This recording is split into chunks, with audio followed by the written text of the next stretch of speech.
Good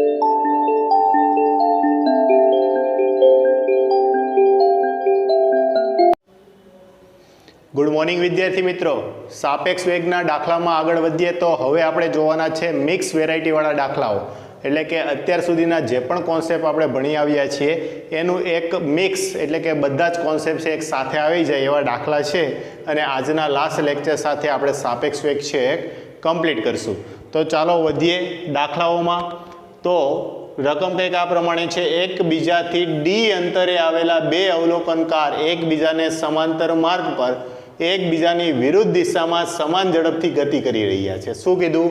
તો કે બે અવલોકનકાર એકબીજાને સમાંતર માર્ગ પર એકબીજાની વિરુદ્ધ દિશામાં સમાન ઝડપથી ગતિ કરી રહ્યા છે. જ્યારે તેની વચ્ચેનું અંતર સૌથી ટૂંકું હોય છે ત્યારે જમીન પરથી અમુક ઊંચાઈએથી એ વડે બી તરફ પોતાની સાથે સાપેક્ષમાં સમસ્થિતિ સાથે થીટા કોણે એક પદાર્થ ફેંકવામાં આવે છે.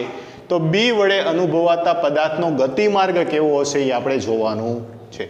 જો ફરી એકવાર રકમ કંઈક આ પ્રમાણે કહેવા માંગે છે કે બે પદાર્થો,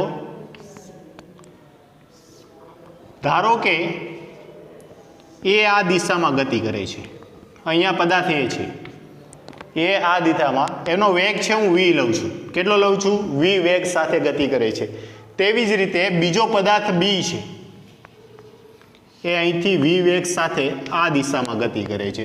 હવે આપણને એમ કીધું છે સમાન વેગ સાથે એકબીજાને સમાંતર માર્ગે, પરંતુ તેમની વચ્ચેનું અંતર સૌથી ટૂંકું હોય ત્યારે. સૌથી ટૂંકું અંતર ક્યારે હોય? તો કે આ અંતર લઈએ ત્યારે. તો આ ટૂંકામાં ટૂંકું અંતર એટલે એકબીજાને લંબ હશે તો જ હશે. એકબીજાને કેવા હોવા જોઈએ? લંબ હોવા જોઈએ. તો જો આ એકબીજાને લંબ માર્ગ છે મેં બતાવ્યો કે અહીંયા બી છે. તો આ લંબ અંતર એટલે ટૂંકામાં ટૂંકું અંતર. ધારો કે આપણે કન્સિડર કરીએ ડી. કેટલું લઈએ? ડી. એકબીજાથી ડી જેટલા લંબ અંતરે ગતિ કરે છે. આ સમયે એ વડે બી તરફ પોતાની સાપેક્ષમાં, કોની સાપેક્ષમાં? તો કે એની સાપેક્ષમાં. તો એની સાપેક્ષે બીનો વેગ કેટલો થઈ જશે? તો જો એની સાપેક્ષ બીનો વેગ v, ba બરાબર vb માઇનસ va. vb કેટલું છે? તો કે v માઇનસ v, તો માઇનસ 2v થઈ ગયું. અને આ બાજુનો વેગ છે આપણે કન્સિડર કરીએ તો આ v અને v, આ બાજુનો વેગ એને કેટલો લાગશે? 2v જેટલો લાગશે. ઓકે, તો આ એને બીનો સાપેક્ષે વેગ, એની સાપેક્ષે બીનો વેગ કેટલો થઈ જવાનો છે? 2v થઈ જવાનો છે. આ સમયે એ વડે બી તરફ પોતાની સાપેક્ષમાં સમસ્થિતિ સાથે થીટા કોણે એક પદાર્થ ફેંકવામાં આવે છે. કેટલા કોણે? થીટા કોણે એક પદાર્થ છે એ ફેંકવામાં આવે છે. તો બી દ્વારા અનુભવાતા પદાર્થનો ગતિમાર્ગ કેટલો હશે? ધારો કે એમને યુ વેગ સાથે ફેંકવામાં આવે છે. કેટલા વેગ સાથે? યુ વેગ સાથે. તો આ યુના છે બે ઘટક પડશે. યુના બે ઘટક પડે. એક આ દિશામાંનો ઘટક યુ કોસ થીટા, અને એક આ ઘટક આવશે. શું આવશે? You sine theta. તો જુઓ અહીંયા એ બાજુ અનુભવાતો વેગ કેટલો થઈ જશે? તો આ ઓલરેડી આ v અને b, તો એની સાપેક્ષે એનો વેગ આ બાજુ કેટલો થાય છે? 2v તો ઓલરેડી છે જ તે, પ્લસ આમાં u cos થીટા છે એ ઉમેરાઈ જશે, u cos થીટા. અને બીજો એક વેગ આવશે અહીંથી આ રીતે નીચે તરફ, u sin થીટા. ઓકે, આ રીતે છે એ એની સાપેક્ષે b છે અનુભવ કરશે. તો આનો પરિણામી વેગ છે કઈ બાજુ આવશે? આ બેવની વચ્ચે. અને બેવનો સાપેક્ષ વેગ હોવાથી આ કોઈ આપણે પ્રક્ષિપ્ત ગતિ જોઈતી, તો પ્રક્ષિપ્ત ગતિમાં અહીંથી કોઈ થીટા કોણે કોઈ પદાર્થને પ્રક્ષિપ્ત કરવામાં આવે તો એનો ગતિપથ કેવો થઈ જતો હતો? આ રીતે પરવલય થઈ જતો હતો. તો આ કીધું છે કે બી વડે અનુભવાતો પદાર્થનો ગતિપથ, તો કે બી વડે અનુભવાતો પદાર્થનો ગતિપથ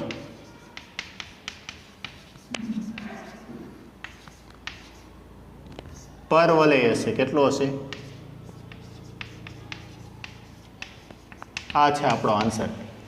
બી વડે અનુભવાતો પદાર્થનો ગતિપથ કેવો હશે? પરવલય હશે. ઓકે, સિમ્પલ જ છે, જસ્ટ ઇમેજિન કરવાનું છે કે આ બાજુનો વેગ છે કેવો થઈ જવાનો છે? ખૂબ જ વધારે. આ વેગની સરખામણીમાં આ કેવો હશે? વધારે. એટલે એ આ રીતે પરવલય આકારે ગતિ કરી અને નીચે પડશે. ઓકે, ચાલો આગળ વધીએ. જો હવે પ્રશ્નની રકમ કંઈક આ પ્રમાણે છે કે 12√3 મીટર પર સેકન્ડના વેગથી ઉધ્વ રીતે પડતો એક પથ્થર કારના સમસ્થિતિ સાથે 30 ડિગ્રીના ખૂણો બનાવતા આગળના કાચ પર અથડાય છે. જો વી વેગથી ગતિ કરતી કારના ડ્રાઈવરને પથ્થર લંબ રૂપે અથડાતો લાગે તો v/2 છે એ મેળવવાનું છે. શું છે? તો કે 12√3 મીટર પર સેકન્ડના વેગથી એક કાર છે, વેગથી ઉધ્વ રીતે પડતો પથ્થર, માફ કરજો, 12√3 મીટર પર સેકન્ડના વેગથી ઉધ્વ રીતે પડતો એક પથ્થર છે એ કારના સમસ્થિતિ સાથે 30 ડિગ્રીના ખૂણો બનાવતા આગળના કાચ સાથે અથડાય છે. તો જો પહેલા હું આ રીતે ઇમેજિન કરું કે અહીંયા આ રીતે કારનો કાચ છે, તો કારના કાચ સાથે સમસ્થિતિ સાથે, તો આ સમસ્થિતિ છે, તો આવી રીતે સમસ્થિતિ સાથે કેટલા ડિગ્રીના ખૂણા સાથે? તો કે 30 ડિગ્રીના ખૂણા સાથે ઉધ્વ રીતે પડતો, કેટલા સાથે? 30 ડિગ્રીના ખૂણે. તો આ ડિગ્રી ખૂણો છે, સમસ્થિતિ સાથે કેટલો ખૂણો બનાવે? 30 ડિગ્રીના ખૂણા સાથે પડતો છે એ માલુમ પડે છે.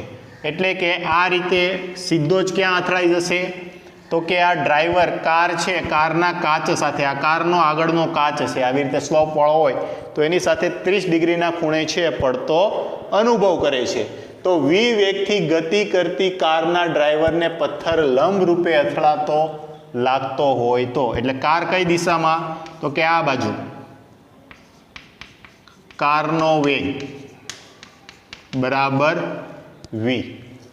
હવે અહીંયા આપણને ચોખ્ખું કીધું કે જો v વેગથી ગતિ કરતી કારના ડ્રાઈવરને પથ્થર લંબ રૂપે અથડાતો લાગે તો, લંબ રૂપે અથડાતો લાગે એનો મતલબ શું થયો? તો કે એના સમસ્થિતિજ વેગ છે એ સમાન થઈ જશે.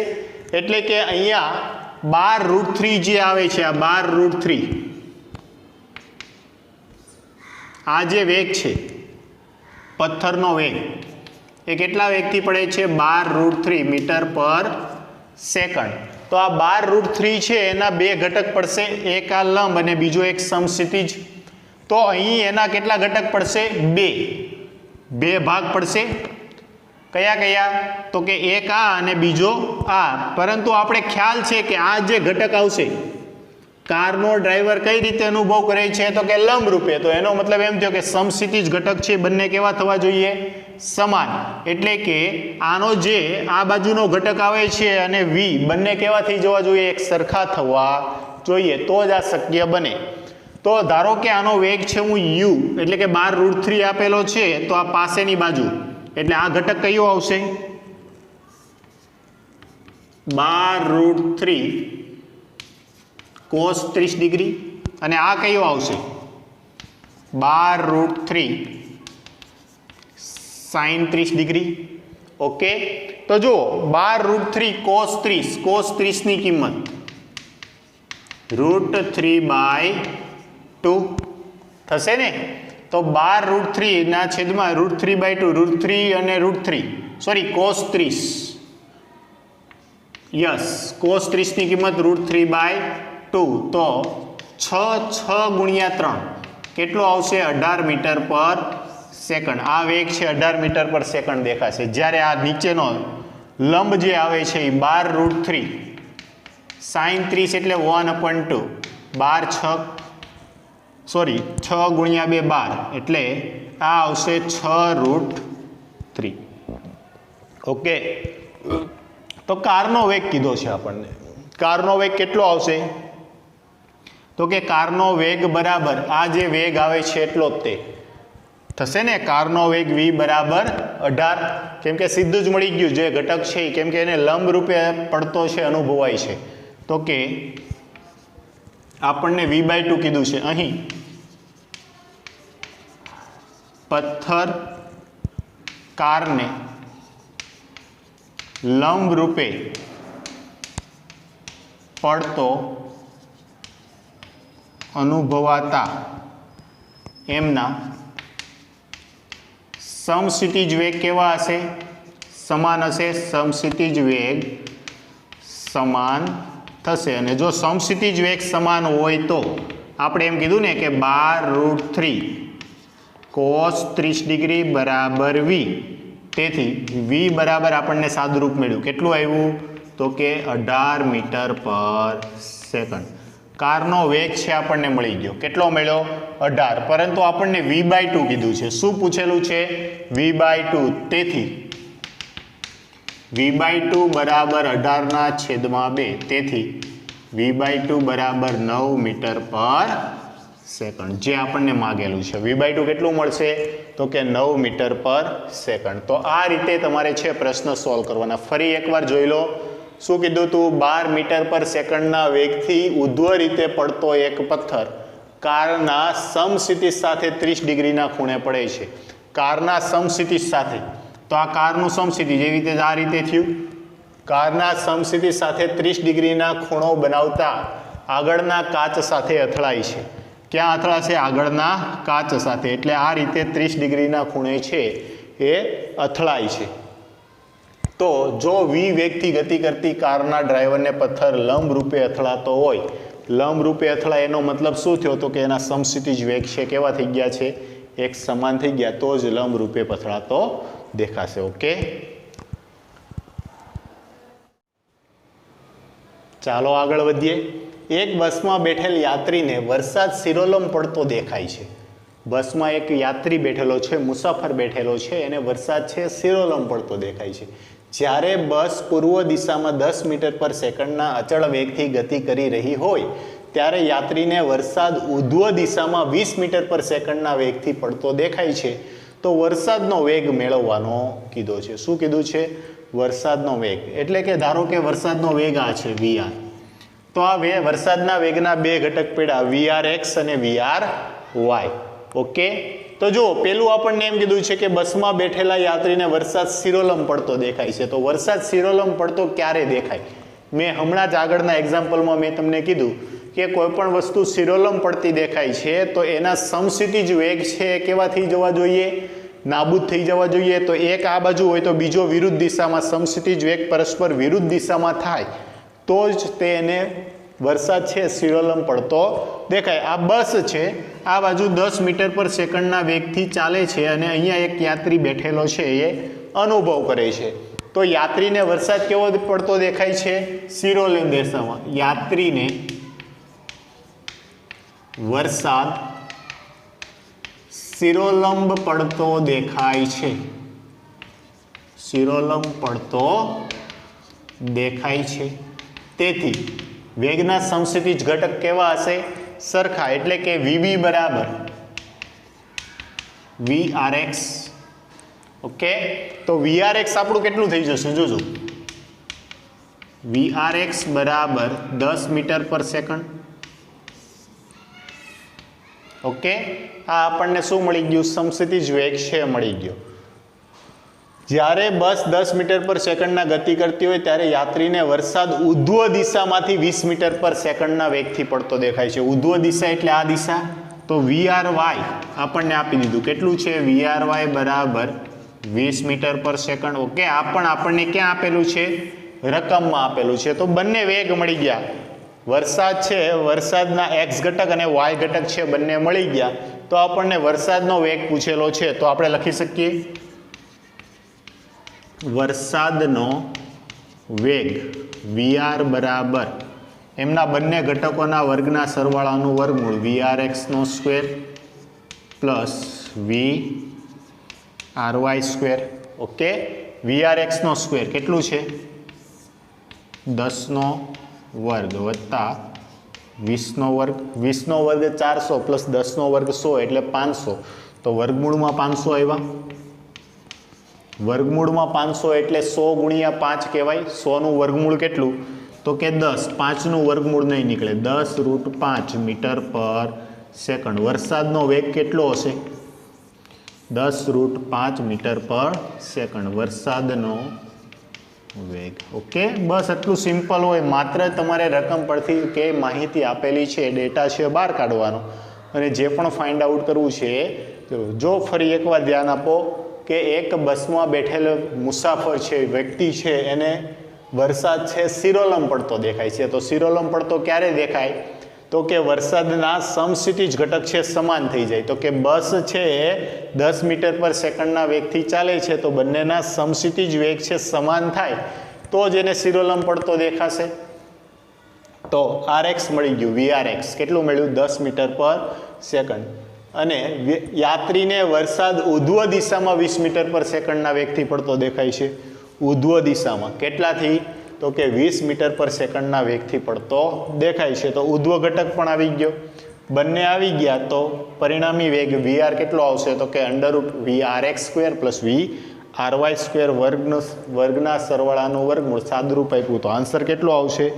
10√5 મીટર પર સેકન્ડ. ઓકે, આ રીતે છે પ્રશ્ન આપણે સોલ્વ કરી શકીએ. ચાલો આગળ વધીએ. નેક્સ્ટ પ્રશ્ન. બલૂનમાં એક વ્યક્તિ પથ્થરને બલૂનની સાપેક્ષે 5 મીટર પર સેકન્ડના વેગથી નીચે પડતો મૂકે છે. શું થાય છે? બલૂન છે, આ શું છે? બલૂન. આ રીતે કે અને આ બલૂનમાં એક વ્યક્તિ બેઠેલો છે. એ વ્યક્તિ છે પથ્થરને 5 મીટર પર સેકન્ડના વેગથી પડતો મૂકે છે. જોજો, ધ્યાન આપજો. બલૂન ઉપર તરફ 5 મીટર પર સેકન્ડના 5 મીટર પર સેકન્ડ સ્ક્વેરના અચળ પ્રવેગથી ગતિ કરે છે. બલૂન ક્યાં તરફ ગતિ કરે છે? ઉપર તરફ. તો બલૂનનો પ્રવેગ બરાબર માણસ અંદર બેઠેલા માણસનો પ્રવેગ. કેમ કે માણસ ક્યાં બેઠેલો છે? બલૂનની અંદર. બલૂન એટલે ફુગ્ગો પેલો હવા ભરેલો આવે છે, તમે જોયું હોય તો એની સાથે વ્યક્તિનો પ્રવેગ પણ એટલો જ થઈ જશે. તો બેવના પ્રવેગ આવી ગયા. કેટલા આવી ગયા? 5 મીટર પર સેકન્ડ. તો 2 સેકન્ડ પછી પથ્થરનો વ્યક્તિની સાપેક્ષે વેગ મેળવવાનો છે. કોણે કીધો? પથ્થરનો. તો કે velocity of stone with respect to main is equal to કેટલા? અને એ પણ કયા સમયે? તો કે 2 મિનિટ પછી. આ છે આપણે મેળવવાનું છે. તો એના માટે જો શરૂઆતમાં જ્યારે પથ્થર ફેંકે છે ત્યારે velocity of stone with respect to man એટલે કે મનુષ્યની સાપેક્ષે પથ્થરનો વેગ પ્રારંભિક સમયે કેટલો છે? 5 મીટર પર સેકન્ડ. બીજું, પથ્થર છે એ મુક્ત પતન પામશે. પથ્થર શું પામશે? મુક્ત પતન. તો એનો પ્રવેગ છે એ અધો દિશામાં નીચે તરફ કેટલો હશે? 10 મીટર પર સેકન્ડ સ્ક્વેરના જેટલો હશે. તો પથ્થર છે નીચે તરફ 10 મીટર પર સેકન્ડ સ્ક્વેરના પ્રવેગ સાથે ગતિ કરે છે. જ્યારે આ પ્રવેગ કઈ તરફ છે? ઉપર તરફ. આપણે VSM કેટલા સમયે? તો કે 2 સેકન્ડે મેળવવાનો છે. તો આના માટે જુઓ, આપણી પાસે પ્રારંભિક વેગ છે, આપણી પાસે પ્રવેગ મળી જાય, સમય છે, તો સૂત્ર કયું વાપરી શકીએ? V બરાબર V0 પ્લસ AT પરથી. V બરાબર V0 પ્લસ AT પરથી VSM. ઓકે, આ 2 મિનિટ માટે. તો સમય અહીંયા હું 2 મૂકી દઈશ.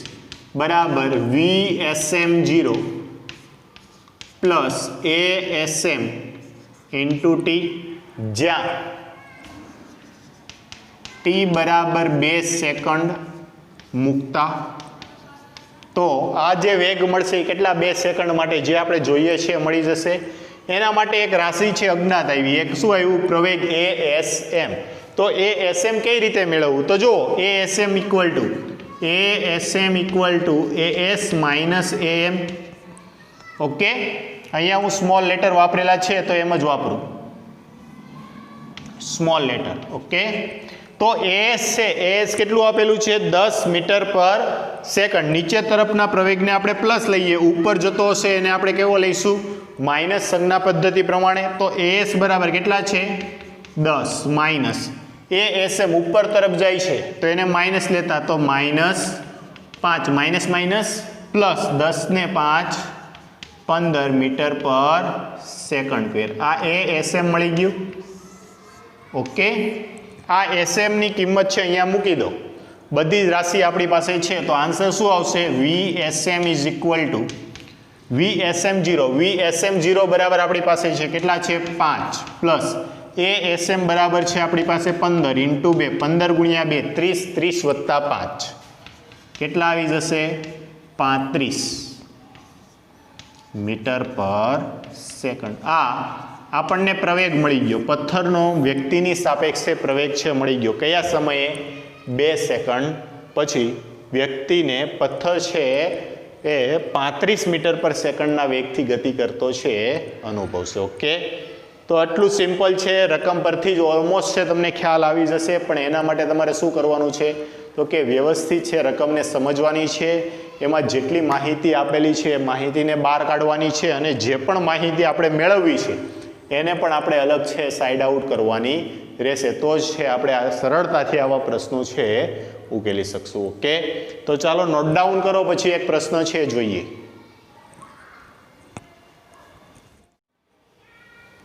ચાલો આગળ વધીએ. તો જો પ્રશ્ન કંઈક આ પ્રમાણે છે, એક જહાજ એ 10 કિલોમીટર પ્રતિ કલાકની ઝડપથી પશ્ચિમ દિશામાં ગતિ કરે છે. બીજું એક જહાજ બી એ જહાજ એથી 100 કિલોમીટર દક્ષિણ દિશામાં અને 10 કિલોમીટર પ્રતિ કલાકની ઝડપથી ગતિ કરી રહ્યું છે. તો આ બંને જહાજો વચ્ચેનું અંતર કેટલા સમય પછી ન્યૂનતમ થશે? શું કીધું છે? ન્યૂનતમ એટલે કે લઘુત્તમ થશે. તો આપણે શું કરવું પડે? એકની સાપેક્ષે બીજાનો વેગ લેવો પડે અને લઘુત્તમ અંતર છે મેળવી લેવું પડે, તો આપણને આ સમય છે મળે. તો એના માટે તો પહેલાં તો રકમ પ્રમાણે આકૃતિ દોરીએ. જોજો, ધ્યાન આપજો.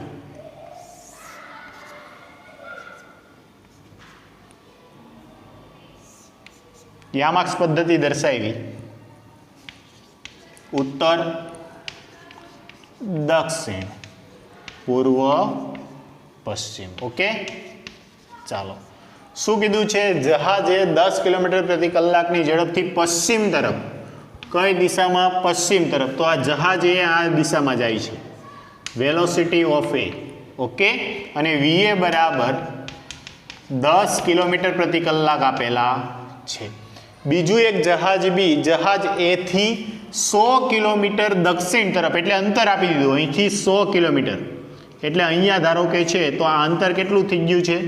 માફ કરજો, અહીંયા સુધીનું 100 કિલોમીટર. ઓકે, 100 કિલોમીટર દક્ષિણ દિશામાં 10 કિલોમીટર પ્રતિ કલાકની ઝડપથી, એટલે કે અહીંથી આ રીતે આ દિશામાં કેટલી ઝડપથી? તો કે વેલોસિટી ઓફ બી, આ બિંદુ પાસે વીબી બરાબર કેટલા છે? તો કે વીબી બરાબર 10 કિલોમીટર પ્રતિ કલાકની ઝડપથી ગતિ કરી રહ્યું છે. તો બે વચ્ચેનું પરિણામી એટલે કે લઘુત્તમ અંતર કેટલા સમયમાં થશે એ આપણને કીધેલું છે. એક આમ જાય છે, એક આમ જાય છે, બે વચ્ચેનું લઘુત્તમ અંતર. તો આપણે શું કરવું પડે? એકની સાપેક્ષે બીજાનો વેગ છે લેવો પડશે. તો એકની સાપેક્ષે બીજાનો વેગ છે આપણે કઈ રીતે લઈ શકીએ? તો કે જો આ જહાજ છે એ જાય છે ઉત્તર તરફ, પણ અહીં અંતર કેટલું આપેલું છે? 100 કિલોમીટર પ્રતિ કલાક.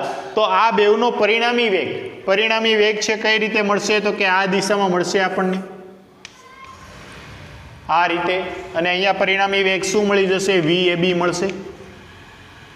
ઓકે, તો VAB બરાબર શું થશે? તો કે જો VAB બરાબર VA માઇનસ VB થઈ જશે. તો ચાલો લખીએ, પહેલા VAB મેળવીએ. VAB બરાબર VA માઇનસ VB, એને સદિશ સ્વરૂપે લઈ લઈએ એટલે દિશા સાથે દર્શાવી શકીએ. તો VA એની દિશા કઈ છે? તો કે 10 કિલોમીટર પ્રતિ કલાક, પણ માઇનસ એક્સ અક્ષની દિશામાં, તો કે -10 I કેપ. અને VB માઇનસ વાય અક્ષની દિશામાં છે, તો કે -10 J કેપ. આ આપણને VAB મળી ગયું. બીની સાપેક્ષે એનો વેગ છે મળી ગયો, સાપેક્ષ વેગ છે આપણને મળી ગયો. હવે અહીંથી અહીંનું લઘુત્તમ અંતર માટે તમારે અહીંયા શું કરવું પડે? તો કે આ લંબ દિશામાં જ લઘુત્તમ અંતર મળે. જોજો, ધ્યાન આપજો. આ ઉદ્ગમ બિંદુઓ અહીંયા હું નામ આપું એમ, તો અહીંયા સંજ્ઞા આપું છું N, તો OMN માં હવે જો અહીંયા બંનેના વેગ છે એક સરખા છે, 10-10. ઓકે, અહીંયા આ કાટખૂણો બની જશે. આ શું બની ગયો? કાટખૂણો. તો હવે તમારે શું કરવું પડે? આ લઘુત્તમ અંતર છે મેળવવું પડે. તો લઘુત્તમ અંતર માટે તમે કઈ રીતે કરી શકો? તો કે લઘુત્તમ અંતર માટે આ 10 છે, આ પણ 10 છે, તો પરિણામી વેગ આ કેટલો ખૂણો બનાવશે? 45 ડિગ્રી બનાવશે. સમજાય છે કેમ કે તમારે y અક્ષ સાથેનો ખૂણો જોતો છે તો x ના છેદમાં y 10 ના છેદમાં 10 1 અને tan 45 ની કિંમત જ 1 થશે. તો આ tan 45 છે તમારી પાસે. હવે આ કાટખૂણો છે તો તમારી પાસે સામેની બાજુનું અંતર છે. જો તમારે આ અંતર મેળવવું છે. અંતરની વાત કરીએ છીએ આપણે. શું મેળવવું છે? mn. તો અહીં ત્રિકોણ OMN માં માપખૂણો m બરાબર 90 ડિગ્રી. આમાંથી હું આપણે લખી શકીએ તો ત્રિકોણમિતિ નિત્યસમ છે, આપણે લાગુ પાડી શકીએ sin cos tan cot. તો આ તમારી પાસે ખૂણો છે. તમારે સામેની બાજુના છેદમાં કર્ણ કરી શકીએ તો કયું સૂત્ર વાપરી શકીએ? sin થીટા બરાબર સામેની બાજુના છેદમાં કર્ણ. કાટખૂણાની સામેની બાજુ કર્ણ થશે. સમજાય છે? તો સામેની બાજુ એટલે મારે સામેની બાજુ માટે કયું સૂત્ર વાપરવું પડે? તો કે sin 45 ડિગ્રી બરાબર સામેની બાજુ, ખૂણાની સામેની બાજુ mn ના છેદમાં કર્ણ. કર્ણ કયો છે? ON. તમારે mn જોઈએ છે, તેથી mn બરાબર ON sin 45 ડિગ્રી. ON કેટલું છે? 100. sin 45 ની કિંમત 1/√2 100 ભાગ્યા √2 એટલે આને એવી રીતે લખી શકાય 50 ગુણ્યા √2 ગુણ્યા √2. સમજા? આની વેલ્યુ કેટલી થઈ જશે? 100 થશે. √2 × √2 એટલે √2 નો સ્ક્વેર એટલે 2 ગુણ્યા 50 એટલે 100. જે હતું તે આપણે કંઈ કર્યું નથી. એની સાથે √2 છે કેન્સલ આઉટ થઈ જાય તો mn આપણને મળી ગયું. mn બરાબર 50 √2 કિલોમીટર. ઓકે. કેમ કિલોમીટર? તો કે આ એકમ કિલોમીટરમાં હતો તો આપણને આ mn 50 √2 મળી ગયું. આ આપણને શું મળ્યું? તો કે આ લઘુત્તમ અંતર મળી ગયું. શું મળી ગયું? લઘુત્તમ અંતર. તમારી પાસે અંતર હોય, તમારી પાસે વેગ હોય તો સમય મળી જાય. સમજાય છે? તો ઝડપ બરાબર અંતર ભાગ્યા સમય. તેથી સમય t બરાબર અંતર mn ના છેદમાં ઝડપ v ab. તો mn કેટલું છે આપણું? 50 √2 અને v ab. તો v ab ની આપણે શું મેળવવી પડે? કિંમત મેળવવી પડે. તેથી મોડ ઓફ VAB બરાબર અથવા તો VAB બરાબર વર્ગના સરવાળાનું વર્ગમૂળ અંડરરૂટમાં -10² વત્તા -10 વર્ગ 100 ને 100 વર્ગમૂળમાં 200. વર્ગમૂળમાં 200 એટલે 10 √2 થઈ જશે. કિલોમીટર પર કલાક, માફ કરજો, કિલોમીટર પર કલાક VAB મળી ગયો આપણને. VAB ની વેલ્યુ છે અહીંયા મૂકી દો 10 √2 કેન્સલ 10 × 5 = 50 5 કલાક. 5 કલાક પછી બંને વચ્ચેનું અંતર છે કેવું થઈ જવું છે? લઘુત્તમ થઈ જશે. તો આ રીતે તમારે પ્રશ્ન છે સોલ્વ કરવાનો. ખાસ સમજવા જેવો દાખલો કે બંને વચ્ચેનું અંતર છે ક્યારે લઘુત્તમ થશે? તો કે બંને વચ્ચેનું અંતર છે 5 કલાક પછી. ક્યારે? 5 કલાક પછી બંને વચ્ચેનું અંતર છે લઘુત્તમ થઈ જશે. ઓકે. તો આ સાથે આપણો સાપેક્ષ વેગવાળો ટોપિક છે ક્લિયર થાય છે. અહીંયા સુધી જ રાખીએ છીએ. વર્તુળમય ગતિના જે લેક્ચર બાકી છે એ આપણે આગળ ચાક ગતિ ભણશું ત્યારે એની સાથે સાથે જ વર્તુળમય ગતિ છે લઈ લઈશું. ઓકે. તો ખાસ આ ચેપ્ટર છે તમારે ખાસ તૈયાર કરવાનું છે. ખૂબ જ અગત્યના એમાંથી MCQ છે પૂછાતા હોય છે તો એમની પણ વર્કશીટ હું તમને જે મોકલેલી છે એ તમારે સોલ્વ કરવાની છે જેથી કરીને આ MCQ તમે સરળતાથી સોલ્વ કરી શકો. ચાલો નોટ ડાઉન કરો.